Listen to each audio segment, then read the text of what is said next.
At Team Toyota, they've been selling and servicing new and used Toyotas in your community for over 50 years. And you can reserve your next new Toyota with them today. You'll get a realistic timeline, and even in this crazy market, they won't charge you over MSRP. Or don't wait at all. With over 75 certified Toyotas, including a bunch of RAV4 and Highlanders, you can drive one home today. And you can always trust them to maintain your current vehicle. Their service and collision centers are high-tech, comfortable, and will save you time and money. Team Toyota can help you go anywhere you want, but they'll always be your hometown team. Just visit teamtoyota.net and choose from 3 locations in Langhorne, Glen Mills, or Princeton.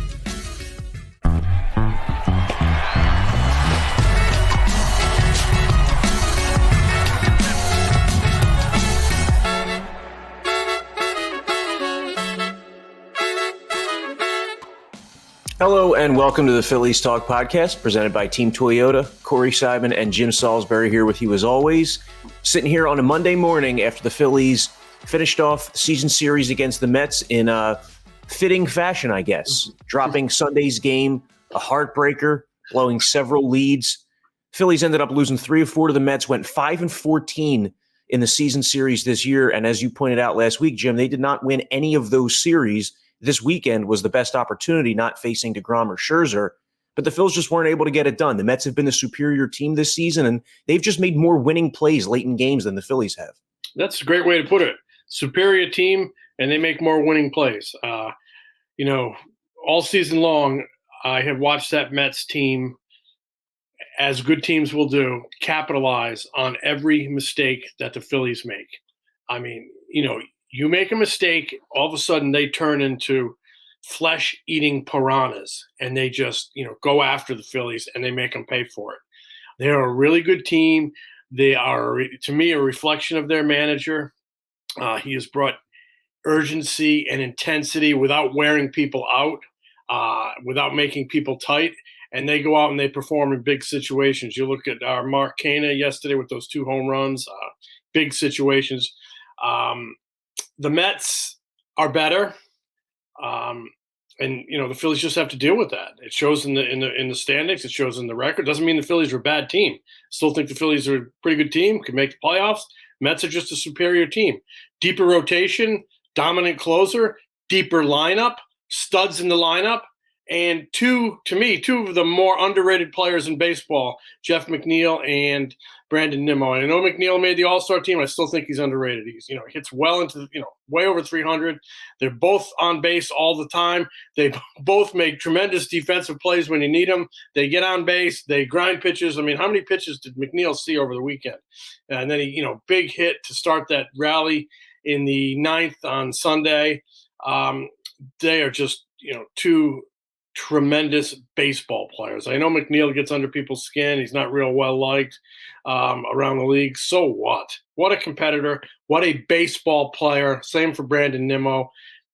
You add that with those studs like Marte and Canha and Pete Alonso, an MVP candidate, and those 2 big guys at the top of the rotation and that closer. Also, Boom. Francisco Lindor. That's a team that's really going to be dangerous. I'm sorry, go ahead. No, I was just going to also Francisco Lindor, who after a shaky first season in New York has performed like, a top 5 MVP candidate for most of this summer. You're right. Another stud to go with the line. I mean, they got studs, and then they got these 2 role players that do anything to win. I just love them. McNeil made a play yesterday, diving catch, and then that big hit.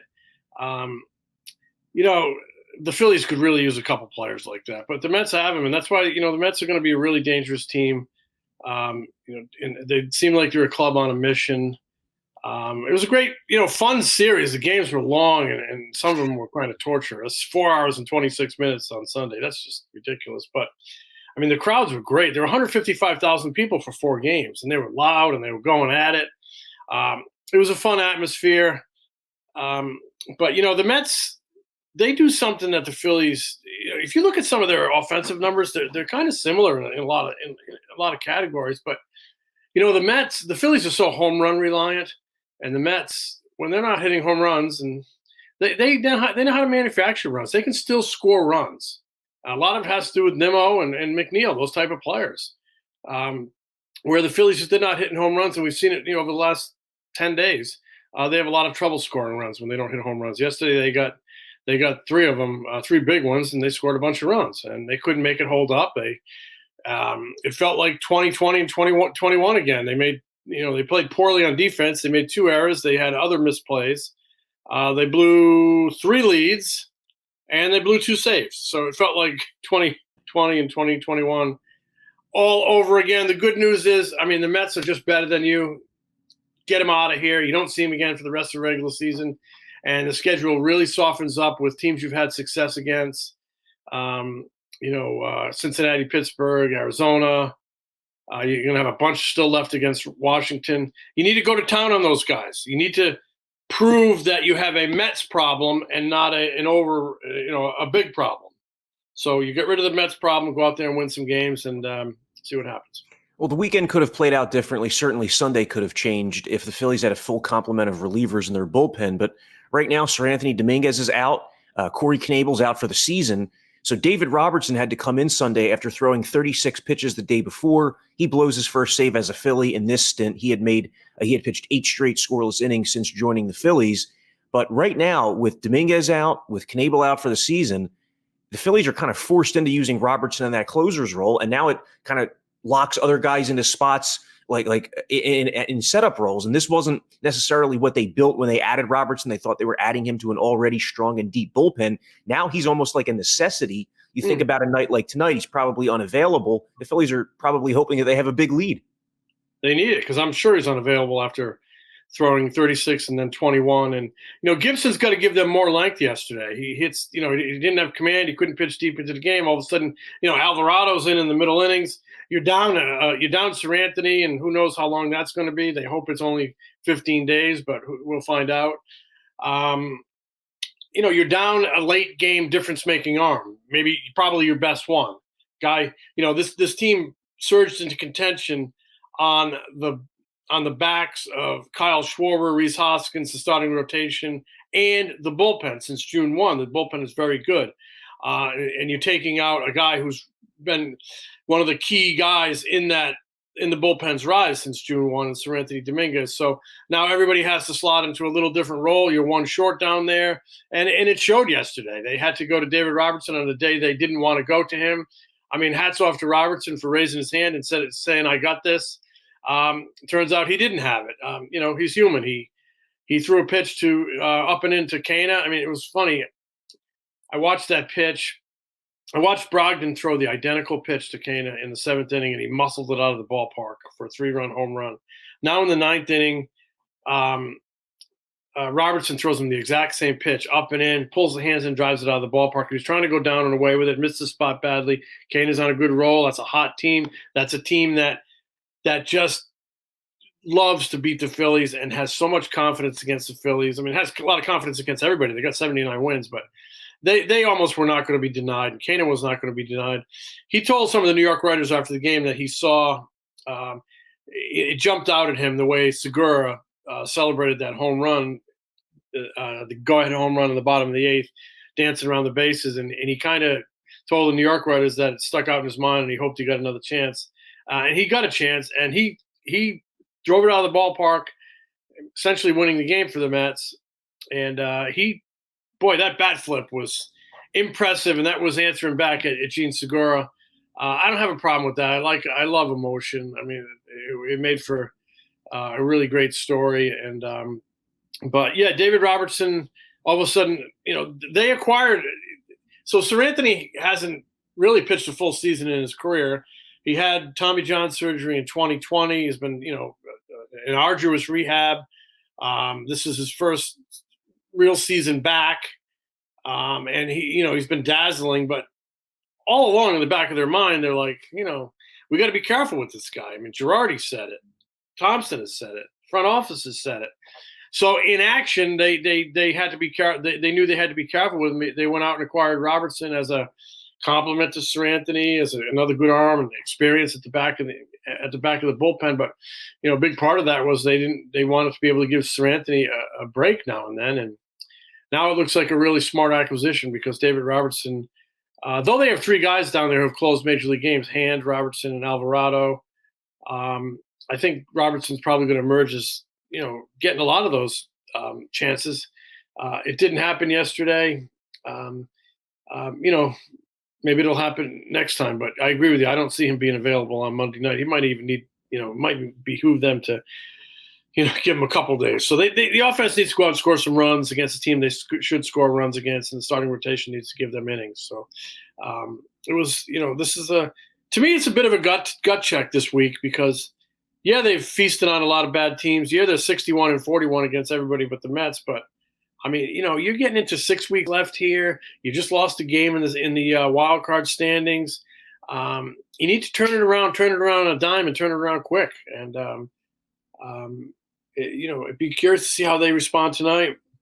Syndergaard pitching against the Reds. He needs to deliver. What's your sense of how long Dominguez might be out here? Rob Thompson's comment was that, they hope that it's just the 15 days, but saying that you hope doesn't necessarily indicate that it's, going to be the minimum 15 days. And as you've mentioned, he's barely pitched the last 2 years. This is an arm injury late in the season. What's the vibe you're getting here? Well, Thompson sounded optimistic, but on Sunday, but the night before, 12 hours earlier, Dominguez said he was worried. So until we hear what the results of the MRI are, who knows? And then, they might not even tell you everything. Corey Knebel was out with a lat strain, and all of a sudden he's got a tear in his shoulder. So you're at the mercy of the information you can get, and they're very private with that stuff, and they lock it down. And so it depends on the nature of this injury. If it's just tendonitis or stiffness, and they can knock it out of there quick, then maybe this 15-day rest is just what he needed to, propel him through the remainder of the season. If it's more serious, maybe he's down longer. And then when you're down, you need time to ramp up again. So I don't know what it's going to be. All I know is he's a very important guy, and it would be really good if Rob Thompson's instincts prove correct, and he will be back shortly after that 15-day assignment. But we'll learn more probably starting tonight when I would assume, give an update on that MRI. He had it on Sunday, and there was no immediate update on it. But it was not exactly heartening to hear the player say he was worried.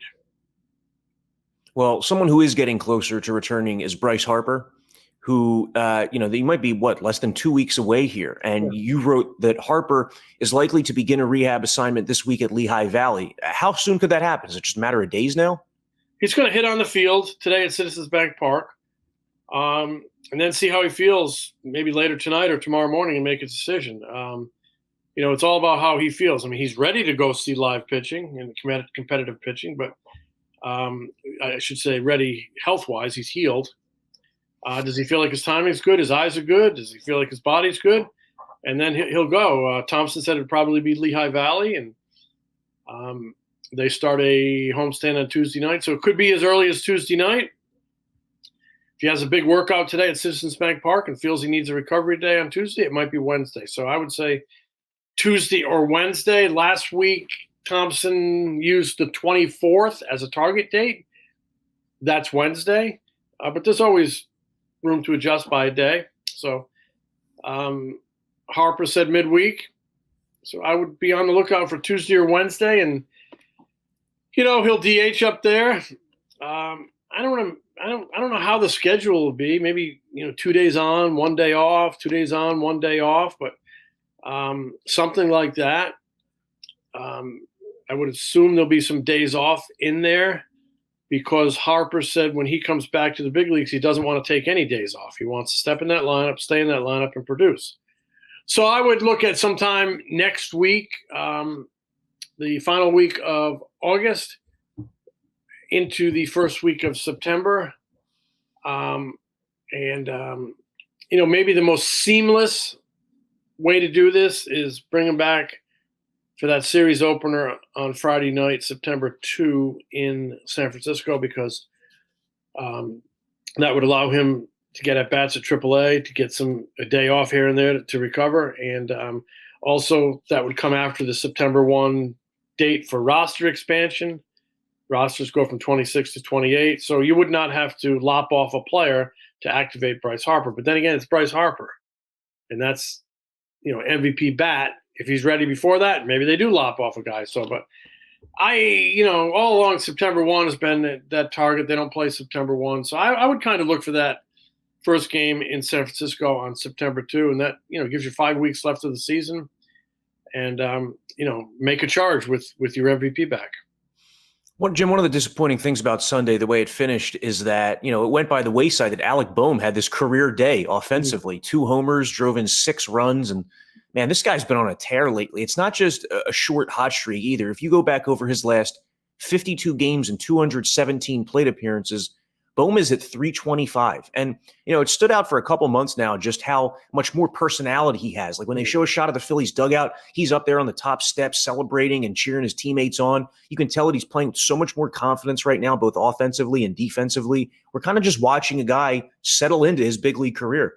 Watching a guy improve every day, watching a guy grow up right before our eyes, getting more confident. The contrast to where he was in spring training and where he was last season, really, but mostly the spring training, the contrast from there to now is amazing. In spring training, he's tiptoeing around, looking over his shoulder. He's skittish. He lacks confidence. He doesn't know if he's going to make the team, doesn't know if he's going to get sent down, doesn't know if he's going to get traded, and he was available. Nothing came across the Phillies' desk that prompted them to make a move. But, I mean, I had, people from other organizations tell me, what's he like? He's out there. But thank goodness he's here. Good young player, getting better. I mean, offensively, I've said this all along. Everybody's like, worrying about when the power comes. I've said this to you probably a half dozen times. When he learns to use don't mess with him. He had that inside-out swing. I mean, Derek Jeter went to the Hall of Fame with an inside-out swing. Don't mess with him. Once he learns to use the bat head as a weapon and gets a taste for it, for what it can do in terms of power, it's going to happen naturally. Let him learn to hit big league pitching. Power will come naturally, and we're kind of seeing it.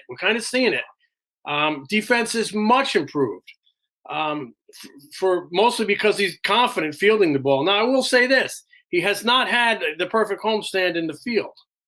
Made an error Sunday, had another one earlier, but one thing he's doing now is he's bouncing back from those errors. They're not. It's not like a spiral into 3 bad games, it's bouncing back from it.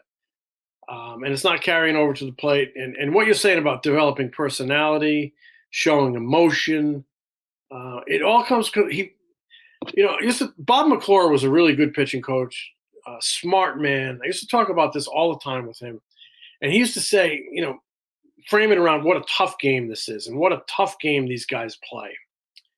And how hard it is to be an everyday good big leaguer, either a pitcher or a position player. And he used to say it takes time. It takes a few years sometimes to really believe you belong, to really believe you can do it. And I think we're seeing that in Alec Bohm. I think, and you're seeing it in the play and also the conduct in the dugout and the emotion he's showing and leadership. That's all leadership. Guys feed off that. So I love the exuberance he is showing when they do well. It's proving that he feels like he belongs, and his play is obviously validating that. And they needed this because they needed, you got to hit on your number 1 picks. You got to hit on the 3rd pick in the country. And there's a lot there. There's a lot of talent there. And the power is starting to come and starting to show. And it started with, making good contact, learning to use the bat head. And, the best of Alec Bohm is still, it's still in the future. So right now it's really good to see. What a bonus! What a bonus! They didn't know he was going to be on the roster coming out of spring training. They didn't know he was going to be on the roster. They might have sent him back to AAA. What happens if he goes back to AAA? His confidence is shattered. Who knows what type of year he has? What happens if they trade him and all of a sudden he blossoms with somebody else? Imagine what people are saying now. You got a good-looking, ascending young major league player. So hats off to Alec Bohm. Jim, you realize that the Phillies went 0-9 this season in the 9 games that Nola and Wheeler started against the Mets? That's incredible. I'm not just talking about that's sinful. Not just talking about that those guys didn't win games. The Phillies as a team went 0-9 in those 9 games that Nola and Wheeler faced the Mets. Nola, he's had the well-documented September struggles and gave up 5 runs against the Mets over the weekend. A couple starts prior to that, he gave up 5 starts to the Braves. Anything in particular you're seeing with him that leads you to believe one way or another that this September is going to either be similar to September's past or that maybe he's gotten past that? I think he's had a very good year. When Aaron Nola makes a mistake, he's not like a classic power guy who can just blow you away.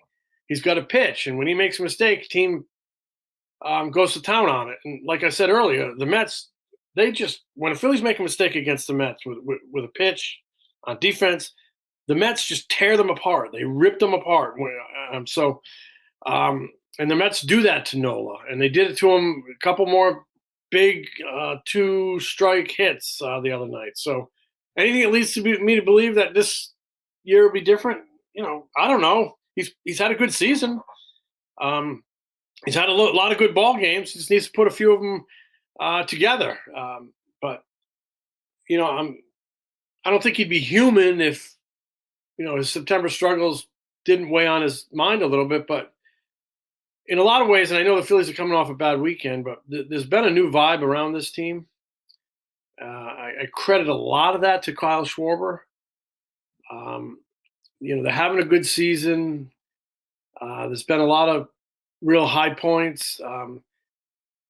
I think they need to focus on the theme that everything's new this year, and they're going to have a good September, and they're not going to fold the final 10 days of the season. And Aaron Nola is going to pick them up and lead them. That's the attitude they have to have. And will it happen? I don't know. I don't know. I certainly know Aaron Nola is capable of running off a good stretch, and they really could use it. Noah Syndergaard is on the hill for the Phillies tonight. He's gotten a little bit better in each start he's made with the Phillies. Went 7 innings his last time out, and he's facing the Reds again, a team that he handled after the early stages of that last start in Cincinnati. Phillies are going up against Luis Sessa, the veteran right-hander. It looks like it's going to be a bullpen game for the Reds. What have you thought so far about Syndergaard? Something that stuck out to me is that it kind of follows a trend that we saw in Los Angeles with Syndergaard, is that there are a lot of innings he gets through very quickly. He's pitched 18 innings as a Philly. 7 of them, he's faced only 3 batters. So that's kind of allowed him to go somewhat deeper into games here. A bit surprising. A guy that wasn't really even completing 6 has gone 6 and 7 in his last 2 starts as a Philly.